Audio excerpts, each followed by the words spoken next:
JoJo Bizarre Adventure is so boring. Is what I thought a few years ago when I decided to drop the anime after just one episode. In the last video, I decided to give JoJo's Bizarre Adventure a fair shot by forcing myself to read the entire series, starting with part 1, Phantom Blood. I gotta be honest, I don't remember a single thing from part 1. I didn't dislike the series, but it just didn't leave an impression on me whatsoever. JoJo's Bizarre Adventure is mid. Okay. W. Ryan. Oh, woo! Woo! But fear not, for today I have finished reading JoJo's Bizarre Adventure Part 2, Battle Tendency. And let me just say, I've changed my mind about JoJo's Bizarre Adventure.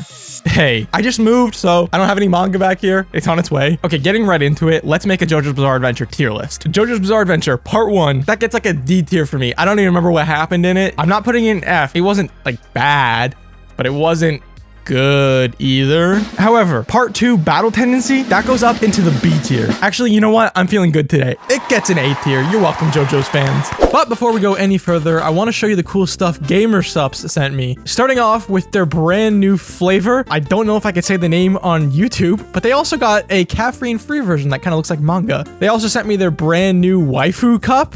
These waifu cups are only available for a very limited time, so if you want them, you gotta act fast.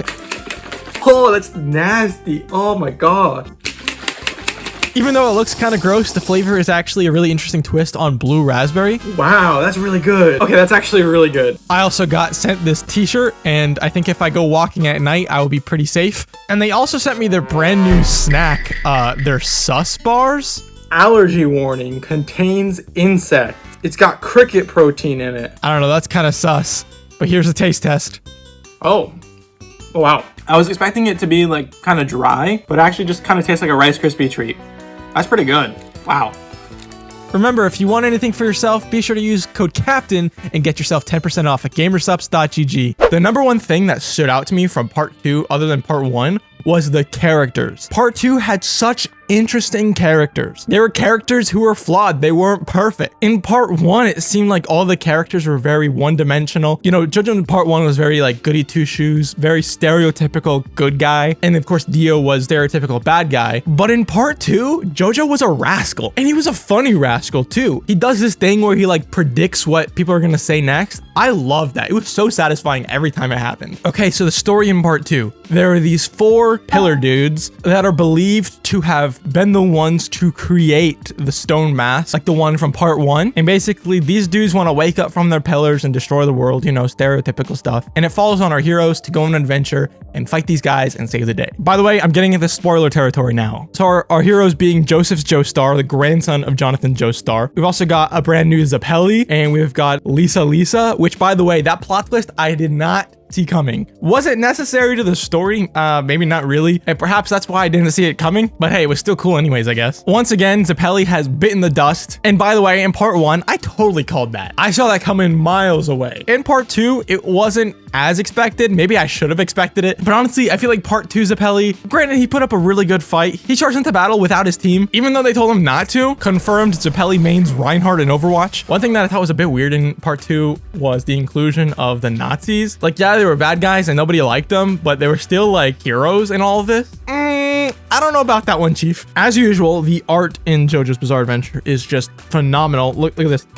Look at that. That's insane. So as of part 2, we still haven't dove into what a JoJo stand is. At least I think we haven't. I know JoJo is famous for that, but I still don't understand it because we haven't addressed it directly. I think that comes up in the next part. At the end of volume 4, there's a part where Cars, the leader of the bad guys, he uses a body double to fake out and kill Lisa. I'm not sure if that was him using a stand or if that was literally just some goon dressed up as him, but I still don't really understand what a stand is. Understand the stand. I still don't really get it, so I guess we'll find out. As usual, I am excited to continue reading on. I have part 3 available and ready to read. It's just packed in a box somewhere. But part 3 has 10 volumes as opposed to the 3 that part 1 had and the 4 that part 2 had. So part 3 is longer than 1 and 2 combined. Now, here's where my skepticism comes in. I'm worried that it's gonna drag on. I feel like part 1 and part 2, for what they were very well. They were really well paced and they were the right size, and they ended when they they needed to end. I'm hoping that that's still the case with part 3 and that it's just that good. I don't know. I guess we'll see. I think the new Jojo is going to be like some kind of cowboy dude. Maybe we'll get some Western cowboy gunslinging action in the next part. Who knows? I'm wondering if they're going to bring back Dio, or at least some